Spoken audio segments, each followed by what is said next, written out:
कहते हैं कि महाभारत युद्ध के बाद सभी देवी और देवता अपने अपने धाम चले गए। रह गए तो बस हनुमान जी। कलयुग की शुरुआत में देवी और देवताओं की याद में उनके विग्रह रूप की पूजा होने लगी। बाद में इसी विग्रह रूप या प्रतीक रूप की जगह लोगों ने मूर्तियां बनाना शुरू कर दी। कई जगह भगवान का विग्रह रूप स्वयं ही प्रकट हुआ है, जैसे ज्योतिर्लिंग, शालिग्राम आदि। माना जाता है कि सतयुग, त्रेता और द्वापर युग में किसी भी देवी और देवता का आह्वान करने पर वे तुरंत ही प्रकट हो जाता थे। यदि किसी व्यक्ति को किसी देवता से कोई अनमोल वस्तु या शक्ति की कामना रहती थी तो उसे कठोर तप के द्वारा ही वह हासिल होती थी। जैसे अर्जुन ने पाशुपतास्त्र हासिल करने के लिए एक गुफा में शिवजी के निमित्त कठोर तप किया था। कलयुग में अब न मंत्र काम करते हैं और न आह्वान, न तप से कोई अस्त्र शस्त्र हासिल किया जा सकता है और न शक्तियाँ। कहते हैं कि कलयुग में सत्य वचन, भक्ति और प्रार्थना ही एक उपाय है भगवान से जुड़ने का। आज हम आपको बताएं ऐसे कुछ संतों के बारे में जिन्होंने इस कलयुग में भी भक्ति के बल पर भगवान के दर्शन किए। नंबर 1, तुलसीदास जी। तुलसीदास जी के विषय में जो साक्ष्य मिलते हैं उसके अनुसार इनका जन्म 1554 ईस्वी में श्रावण मास की शुक्ल पक्ष की सप्तमी तिथि को हुआ था। जब कोई महान कार्य किया जा रहा हो या रचना लिखी जा रही हो तो उसमें ऊपरी शक्तियों का योगदान होता है। उसके बगैर कार्य की सफलता में संदेह होता है। जब तुलसीदास जी को रामचरितमानस लिखना थी तो उन्होंने भक्तिभाव से इसके लिए हनुमान जी को याद किया था। तुलसीदास जी प्रभु श्री राम के अनन्य भक्त थे। उनकी भगवान दर्शन की कहानी भी अजीब है। तुलसीदास जी जब चित्रकूट में रहते थे तब जंगल में शौच करने जाते थे और शौच का जल जो शेष रह जाता था उसे एक शमी के वृक्ष के ऊपर डाल देते थे। जिस शमी के वृक्ष के ऊपर जल डालते उसके ऊपर एक प्रेत रहता था। प्रेतों का आहार वैसे तो अशुद्ध और निकृष्ट ही होता है, लेकिन उस जल से उस प्रेत की तृप्ति होने लगी। भूत प्रेत योनि जन्म ली हुई आत्मा अच्छी और बुरी सभी प्रकार की होती है। इसी प्रकार वह प्रेत भी अच्छा ही था। उस पानी से प्रेत प्रसन्न हो गया। एक दिन उसने प्रकट होकर तुलसीदास जी से कहा, मैं आप पर बहुत प्रसन्न हूँ, आप मुझसे कुछ भी मांगो, मैं आपका काम कर दूंगा।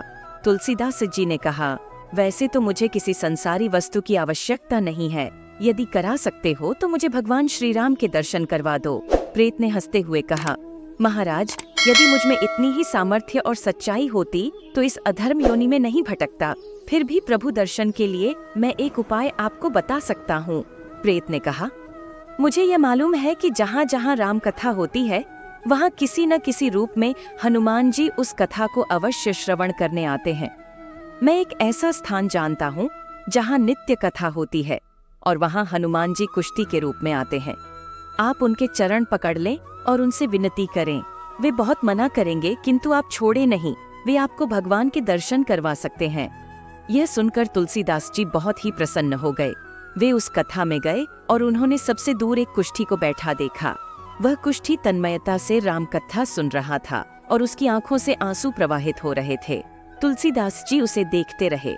ज्यों ही कथा समाप्त हुई उन्होंने जाकर उस कुष्ठी के पैर पकड़ लिए और बोले, मैंने आपको पहचान लिया है और आप मुझे राम के दर्शन कराएं। उस कुष्ठी ने बहुत कहा, अरे भैया, तुम मुझे क्यों कष्ट देते हो, मेरे पर क्यों अपराध चढ़ाते हो? मैं तो कुष्ठी हूँ, मुझे मत छुओ, मेरे पैरों को मत छुओ। किंतु तुलसीदास ने उसके पैर जोर से पकड़ ली और रोने लगे। अंत में हार कर कुष्ठी रूप में राम कथा सुन रहे हनुमान जी से भगवान के दर्शन करवाने का वचन दे दिया। फिर एक दिन मंदाकिनी के तट पर तुलसीदास जी चंदन घिस रहे थे। भगवान बालक रूप में आकर उनसे चंदन मांग मांग कर लगा रहे थे। तब हनुमान जी ने तोता बनकर ये दोहा पढ़ा, चित्रकूट के घाट पे भई संतनी भीर। तुलसीदास चंदन घिसे, तिलक देत रघुवीर। बोलो सिया राम की जय। तुलसीदास जी दोनों बालकों को देखकर चौंक गए। तुलसीदास जी ने रामचरितमानस लिखने के पहले हनुमान चालीसा लिखी। इसके बाद हनुमान अष्टक, बजरंग बाण, हनुमान बहुक आदि रचना भी उन्होंने ही लिखी। यह सब हनुमान जी की कृपा से ही संभव हो पाया। नंबर 2, रामकृष्ण परमहंस। स्वामी विवेकानंद के गुरु रामकृष्ण परमहंस माता कालिका के परम भक्त थे। कहते हैं कि वे प्रतिदिन कालिका से वार्तालाप करते थे। कालिका माता ने उनको सिद्धियां दे रखी थीं। स्वामी रामकृष्ण परमहंस एक सिद्ध पुरुष थे। हिंदू धर्म में परमहंस की पदवी उसे ही दी जाती है जो सच में ही सभी प्रकार की सिद्धियों से युक्त सिद्ध हो जाता है। रामकृष्ण अनपढ़ मनुष्य थे। वे न तो अंग्रेजी जानते थे, न वे संस्कृत के ही जानकार थे, न वे सभाओं में भाषण देते थे, न अखबारों में वक्तव्य। उनकी सारी पूंजी, उनकी सरलता और उनका सारा धन महाकाली का नाम स्मरण मात्र था। जैसे बालक प्रत्येक वस्तु की याचना अपनी माँ से करता है, वैसे ही रामकृष्ण भी हर चीज काली से मांगते थे और हर काम उनकी आज्ञा से करते थे। स्वामी रामकृष्ण का पूरा जीवन कठोर साधना और तपस्या में ही बीता। इस दौरान रामकृष्ण ने पंचनामी, बाउल, सहजिया, सिख, ईसाई, इस्लाम आदि सभी मतों के अनुसार साधना की। साधना के दौर में उन्होंने कई दिव्य आत्माओं के दर्शन किए। नंबर 3, महर्षि अरविंद घोष, क्रांतिकारी। महर्षि अरविंद का जन्म 15 अगस्त 1872 को कोलकाता में हुआ। बचपन से ही पाश्चात्य संस्कृति में पले बढ़े अरविंद के मन में भारतीय धर्म और दर्शन के प्रति संस्कारों का बीज नहीं पड़ा था। उनके पिता केडी घोष एक डॉक्टर तथा अंग्रेजों के प्रशंसक थे। क्रांतिकारी और दार्शनिक महर्षि अरविंद। वैसे तो अरविंद ने अपनी शिक्षा खुलना में पूर्ण की थी, लेकिन उच्च शिक्षा प्राप्ति के लिए वे इंग्लैंड चले गए और कई वर्ष वहां रहने के पश्चात कैम्ब्रिज विश्वविद्यालय से दर्शन शास्त्र की पढ़ाई की। बस यहीं से उनके मन में भारत और भारतीय धर्म के प्रति प्रेम जागृत होने लगा। बड़ौदा से कोलकाता आने के बाद महर्षि अरविंद आजादी के आंदोलन में उतरे। उन्होंने लोकमान्य बाल गंगाधर तिलक के साथ कांग्रेस के गर्मपंथी धड़े की विचारधारा को बढ़ावा दिया। वैसे तो अरविंद एक क्रांतिकारी ही थे। अरविंद का नाम 1905 के बंगाल विभाजन के बाद हुए क्रांतिकारी आंदोलन से जुड़ा और 1908-09 में उन पर अलीपुर बम कांड मामले में राजद्रोह का मुकदमा चला, जिसके फलस्वरूप अंग्रेज सरकार ने उन्हें जेल की सजा सुना दी। जब सजा के लिए उन्हें अलीपुर जेल में रखा गया, तब जेल में अरविंद का जीवन ही बदल गया। वे जेल की कोठी में ज्यादा से ज्यादा समय साधना और तप में लगाने लगे। वे गीता पढ़ा करते और भगवान श्री कृष्ण की आराधना किया करते। ऐसा कहा जाता है कि अरविंद जब अलीपुर जेल में थे, तब उन्हें साधना के दौरान भगवान कृष्ण के दर्शन हुए। कृष्ण की प्रेरणा से वे क्रांतिकारी आंदोलन को छोड़कर योग और अध्यात्म में रम गए। बंगाल के महान क्रांतिकारियों में से एक महर्षि अरविंद देश की आध्यात्मिक क्रांति की पहली चिंगारी थे। उन्हीं के बाद देश में आध्यात्मिक क्रांति की वो ज्वाला भड़की कि विश्व में आज भारतीय योग और दर्शन का डंका बज रहा है। नंबर 4, मीरा। कृष्ण भक्त मीरा के भजनों को सभी ने सुना या पढ़ा होगा। मीरा का जन्म 1458 को राजपूत परिवार में राजस्थान के मेड़ता में हुआ था। मीराबाई के बाल मन में कृष्ण की ऐसी छवि बसी थी कि यौवन काल से लेकर मृत्यु तक उन्होंने कृष्ण को ही अपना सब कुछ माना। जोधपुर के राठौड़ रत्न सिंह की इकलौती पुत्री मीराबाई का मन बचपन से ही कृष्ण भक्ति में रम गया था। कहते हैं कि मीराबाई को कई बार भगवान कृष्ण दर्शन की दिव्य अनुभूति होती थी। पति की मृत्यु के बाद मीराबाई की भक्ति दिन प्रतिदिन और भी बढ़ती गई। वे मंदिरों में जाकर वहां मौजूद कृष्ण भक्तों के सामने कृष्ण जी की मूर्ति के आगे नाचती रहती थीं। यह देखकर उनके लिए राजमहल में ही कृष्ण का एक मंदिर बनवा दिया गया। मीराबाई के देवर राणा विक्रमजीत सिंह को यह नाच गाना, साधु संतों की संगत में मीरा का रहना बुरा लगता था। उसने मीरा को मारने के लिए प्रयास किए। एक बार फूलों की टोकरी में एक विषैला सांप भेजा गया, लेकिन टोकरी खोलने पर उन्हें कृष्ण की मूर्ति मिली। एक अन्य अवसर पर उन्हें विष का प्याला दिया गया, लेकिन उसे पीकर भी मीराबाई को कोई हानि नहीं पहुंची। यह कृष्ण की भक्ति का चमत्कार ही था। एक ऐसी मान्यता है कि मीराबाई के मन में श्री कृष्ण के प्रति जो प्रेम की भावना थी, वह जन्म जन्मांतर का प्रेम था। मान्यता अनुसार मीरा पूर्व जन्म में वृंदावन की एक गोपिका थीं। उन दिनों वह राधा की प्रमुख सहेलियों में से एक हुआ करती थीं और मन ही मन भगवान कृष्ण को प्रेम करती थीं। इनका विवाह एक गोप से कर दिया गया था। विवाह के बाद भी गोपिका का कृष्ण प्रेम समाप्त नहीं हुआ। सास को जब इस बात का पता चला तो उन्हें घर में बंद कर दिया। कृष्ण से मिलने की तड़प में गोपिका ने अपने प्राण त्याग दिए। नंबर 5, समर्थ रामदास। इनका नाम नारायण सूर्याजी पंत कुलकर्णी था। उनके पिता का नाम सूर्याजी पंत और माता का नाम राणूबाई था। वे राम और हनुमान के भक्त और वीर शिवाजी के गुरु थे। उन्होंने षण संवत 1603 में 73 वर्ष की अवस्था में महाराष्ट्र में सज्जनगढ़ नामक स्थान पर समाधि ली। उनके बारे में कहा जाता था कि उनका अपने इष्ट और उनके परिवार से संवाद होता रहता था। माना जाता है कि हनुमान जी उनके प्रति बहुत स्नेह रखते थे। एक बार समर्थ रामदास जी ने हनुमान जी से आग्रह किया कि उनके संकीर्तन में जो भी भक्त आए, आप उनको भी दर्शन देना।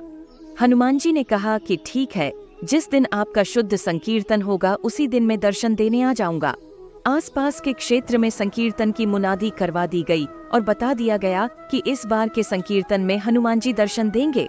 बड़ी संख्या में लोगों ने इस संकीर्तन में भाग लिया। समर्थ रामदास जी संकीर्तन में आए और प्रभु श्री राम का ध्यान लगाकर बैठ गए। लोग इधर उधर झांकते रहे, मगर कहीं हनुमान जी नहीं दिखे। थोड़ी देर बाद लोगों को ऊब होने लगी। धीरे धीरे वे संकीर्तन से उठकर जाने लगे। थोड़ी देर बाद वे लोग भी चले गए जो हनुमान का नाम सुनकर आए थे। लोगों के चले जाने के बाद भी समर्थ रामदास शुद्ध सत्संग के भाव में लीन थे। उन्हें लोगों के जाने का भान ही नहीं रहा। धीरे धीरे वाद्य यंत्र बजाने वाले भी एक दूसरे को इशारा करके खिसक गए। अब अकेले बचे रह गए तो समर्थ रामदास। तभी हनुमान जी आ गए। उन्होंने समर्थ रामदास को ध्यान से जगाया। तभी हनुमान जी से समर्थ रामदास जी ने भक्तिभाव से कहा, अरे आप कब आए? अब इन सत्संगियों को दर्शन दो। ये सुनकर हनुमान जी बोले, वे हैं कहाँ? रामदास जी ने कहा, वे सभी यहीं तो बैठे थे। हनुमान जी ने हंसते हुए कहा, मैं तो आ गया हूँ, लेकिन आपके भक्त कहाँ हैं? समर्थ रामदास ने चारों ओर देखा तो वे भौंचक रह गए। उन्होंने पूछा, भक्त कहाँ गए? हनुमान जी ने जवाब दिया, शुद्ध भाव नहीं था, विश्वास नहीं था तो टिके नहीं। सब चले गए। विषय विकार और संसार का आकर्षण उनको बुला रहा था। कुछ देर रुकने के बाद हनुमान जी ने कहा, जिस समय शुद्ध सत्संग होगा मैं आऊंगा, ऐसा मैंने बोला था। आपके चित्त में शुद्ध विचार है तो मैं आ गया हूँ। नंबर 6, संत ज्ञानेश्वर और तुकाराम। माना जाता है कि दोनों ही संतों को प्रभु श्री कृष्ण के दर्शन हुए थे।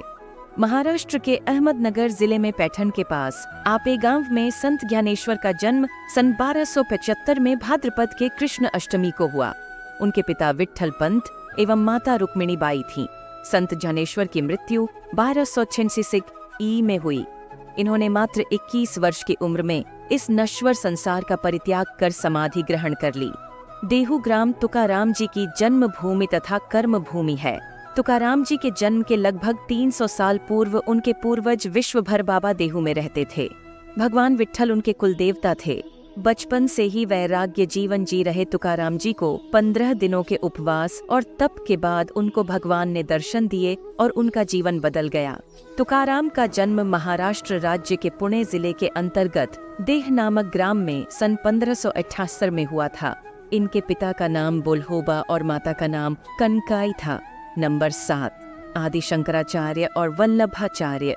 वल्लभाचार्य रामानुज के बाद आते हैं मध्वाचार्य। उन्होंने कहा, माया भी अलग है, ब्रह्म भी अलग, दोनों कभी मिलते ही नहीं, इसलिए न अद्वैत ठीक न विशिष्टाद्वैत, सब तरफ सब समय द्वैत ही द्वैत है।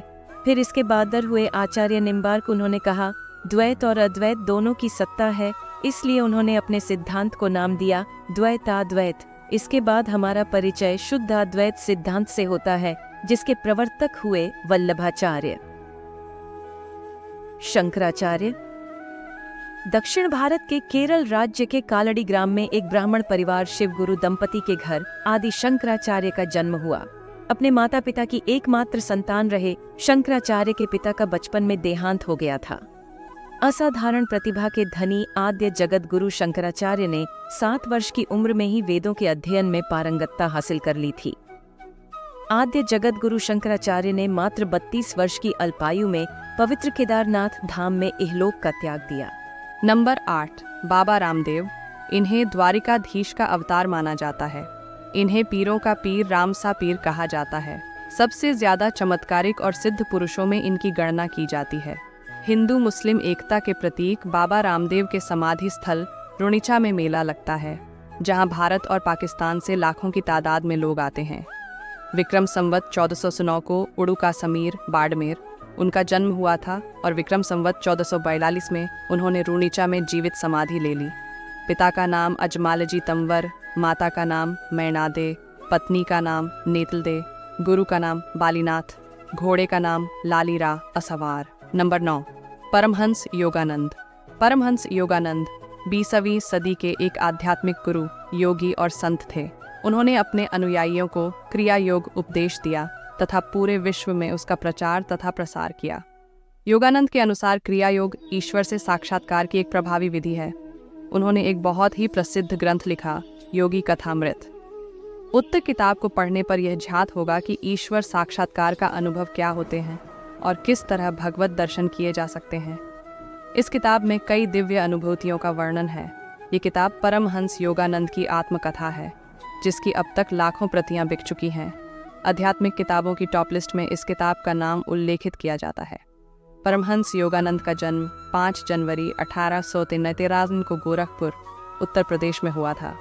उनका जन्म नाम मुकुंदलाल घोष था। कहते हैं कि योगदास सत्संग सोसाइटी के गुरुदेव परमहंस योगानंद जी का पार्थिव शरीर 7 मार्च 1952 से अब तक लॉस एंजल्स के एक सरकारी भवन में रखा हुआ है। नंबर 10, गुरु गोरक्षनाथ।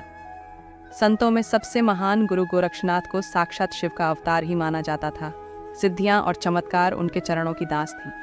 वे सदा शिव की भक्ति में लीन रहते थे। उनके गुरु मच्छंद्रनाथ भी महान सिद्ध संत थे। चियाफी नाथ या नवनाथ की परंपरा के अग्रणी गुरु गोरक्षनाथ से अध्यात्म जगत में एक नई क्रांति की शुरुआत हुई। आज देश भर में नाथ संप्रदाय के साधुओं के समाधि स्थल मौजूद हैं। माना जाता है कि शिरडी के साईनाथ बाबा भी इसी परंपरा से थे। गोरक्षनाथ के जन्म काल पर विद्वानों में मतभेद हैं। राहुल सांकृत्यायन इनका जन्म काल 840 ई की 13वीं सदी का मानते हैं। गोरखनाथ के हठ योग की परंपरा को आगे बढ़ाने वाले सिद्ध योगियों में प्रमुख हैं चौरंगीनाथ, गोपीनाथ, चुनकरनाथ, भर्तृहरि, जालंधरी पाव आदि। 13वीं सदी में इन्होंने गोरखवाणी का प्रचार प्रसार किया था।